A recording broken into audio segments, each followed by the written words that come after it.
Good morning, IBC Manila, and happy anniversary po sa lahat. So, pagiging grateful beyond measure kung ano man po yung biyayang meron tayo.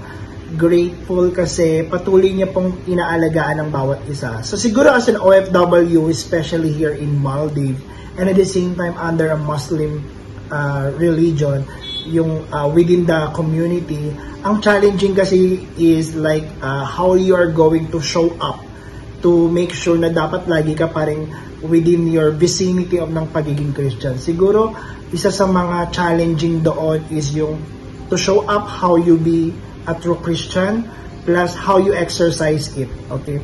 Isa sa malaking bagay na nakakatulong sa akin is yung unang-una is palaging pagpe-pray. Okay? I will not say na lagi ako nagpe-pray, but the thing is like yung connection mo is consistent with God. Consistent na lagi ka nagpapasalamat, consistent na lagi ka nagpe-praise and worship on your own way.